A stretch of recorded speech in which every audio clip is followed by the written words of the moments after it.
Hello, boys and girls. How are you today? Are you having a great day? I hope so. I am. This is Mr. Broussard over here, and we are going to do another science lesson. We're going to do another review. We are getting ready for our unit test and also for the benchmarks that are coming up, and then for our state testing. Okay?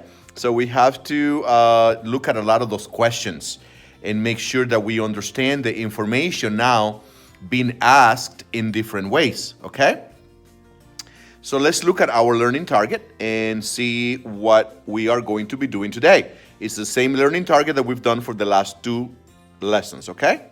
So the learning target is I can apply the knowledge that I have about kinetic and potential energy to real life situations and justify my reasoning, okay? So in these type of questions, you're given real life situations and then you have to use that knowledge that you have stored in your brain and try to make sense of that, okay? And why is a choice correct and why is another choice incorrect, okay? So applying that knowledge to real life situations. So boys and girls, before we get into the actual questions, I would like you to watch a video, okay? Because these questions have to do with the law of conservation of energy. So I want you to review that before we start with the questions. I'm not going to tell you that much more because the video does a good job of explaining what happens to energy, okay? Can energy be destroyed? Can energy be created? Okay? And you already know that. It's just a review, okay? So let me show you the link that I want you to go to.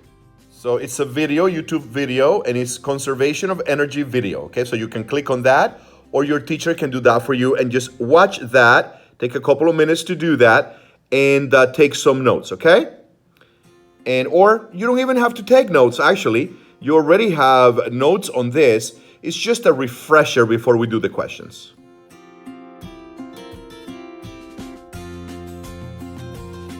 So can you share with your classmates a few things about what you watched on that video?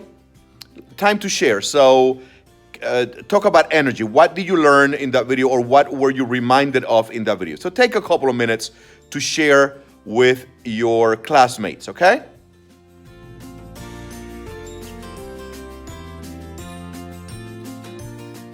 So the most important thing that I wanted you to get from that video was that energy cannot be created. And energy cannot be destroyed either. But energy can change from one form to another. I'm sure that that's what you also discussed with your friends. So energy cannot be created, cannot be destroyed, but it can be transformed to another form of energy. Okay, that happens in real life every day. How one energy goes to another, right? The example that was given there, one of the examples is when you rub your hands together, you are not creating heat energy, you are just transforming that energy of movement into heat energy. So you are changing from one form to another. Are you ready to get into the questions now? Let's do it. Let's go to the first question of the day. So let's read. A jogger walks for 3 minutes and then sits down to rest. The jogger then begins to run for 1 minute. Okay? So a jogger walks for 3 minutes and then sits down to rest.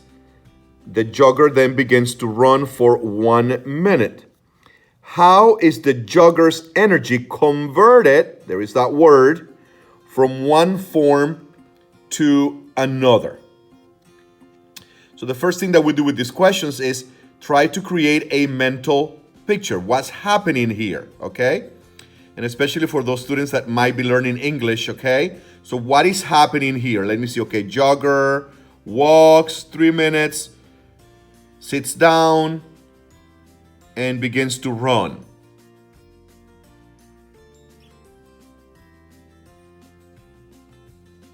So there is the jogger running, stops. Oh, running again. So it's very important, boys and girls, that you remember when you read that type of question, you have to create that mental video. Okay, what is happening here, and make sense of it. And this one was a simple one, but even with this one, what is happening? Okay, a jogger, okay, and then it stops, and then it starts again. So you need to create that mental video in your head when you read these questions. Very important, very, very important. Now let's see what our choices are. So how is the jogger's energy converted from one form to another? Kinetic, potential, potential. Well, let's check. Walking, stopped, running. Walking is moving, potential stop, running is moving. Oh, we found the answer. Let's check just to make sure. Electrical energy. No. Potential, electrical, potential, electrical, potential, kinetic, potential, kinetic. Oh, that's the same one. Kinetic, potential, kinetic. Kinetic, potential. Oh, you see how I made a mistake? It's kinetic, potential, potential, but running is not potential. So no, that's not the choice. Oh, so that's something else to watch, boys and girls. Even when you think that you found the right answer, keep reading to make sure that there isn't a better. And look, I made a mistake there. So it wasn't choice one. So let's look again. So it must be the last choice. Kinetic, that's when the jogger is walking. Potential, that's when the jogger stopped. And kinetic, that's when the jogger stopped running again. So that's the right answer. Okay, oops, I made a mistake with that one. So you got to read all the choices. Let's do another question. Alrighty. So let's see. A student conducts an experiment with a ball. The student releases the ball and it drops to the floor and bounces as shown on the diagram. Okay? So we have to start creating that mental picture.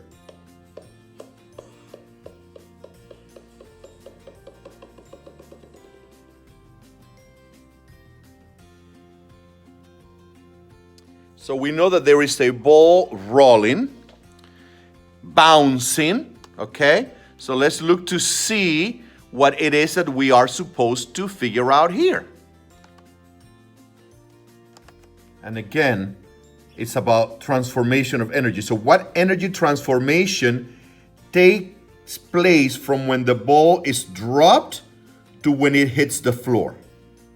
So when the ball is dropped to when it hits the floor, let's see.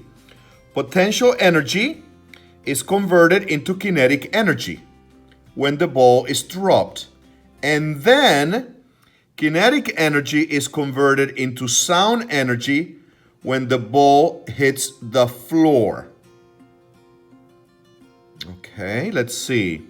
Kinetic energy is converted into sound energy when the ball is dropped, and then sound energy is converted into kinetic energy when the ball hits the floor.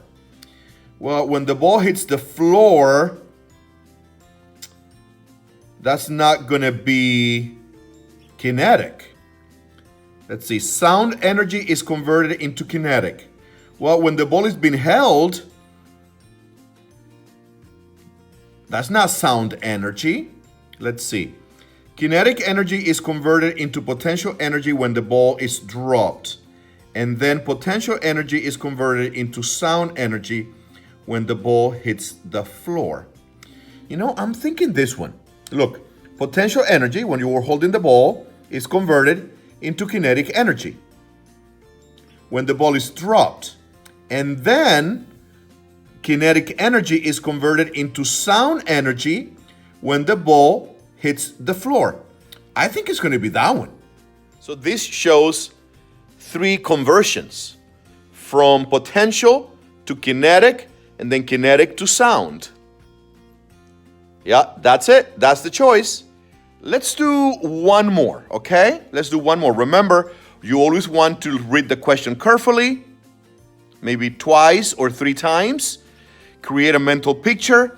and then go step by step with the choices. And just because you think you found the right one, don't stop. You might find one that is better, okay?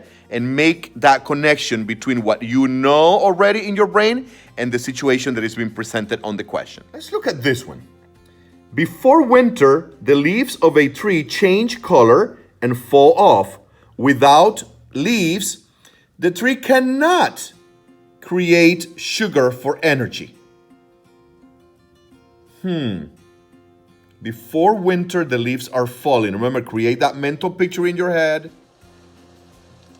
Before winter, the leaves are falling, so the trees cannot create sugar as their food. Okay, so you're creating that mental video in your head. Let's see what the choices are. The tree stores energy during winter for the summer. So the tree is storing energy during winter for the summer. So the trees are falling, and the tree is now storing energy for the summer when the leaves are going to come out again. Let's see. The tree stores energy during summer for the winter. Okay, that could be it, right? It would make sense that when the tree has a lot of leaves, it's storing energy. Let's see. The tree creates energy during the winter from the soil. Well, we know that the energy is not created that way, or it's not stored that way. The tree creates energy during the summer from the soil. No, the energy comes from the sun through that process called, you remember, photosynthesis. So, the tree stores energy during summer for winter. That's right, it is this choice right here. During summer for winter.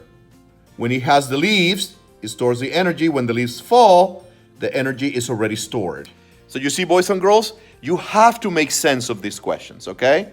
So don't just read and move on and like, oh, I think it's this. No. Read a few times, think about it, make a movie in your head, and then read all the choices carefully and choose the very best. Okay? So that's it. We're not going to review any more questions. I will see you next lesson. I hope that you have a wonderful rest of the day. And remember that science is everywhere. Watch out for it. You can find it.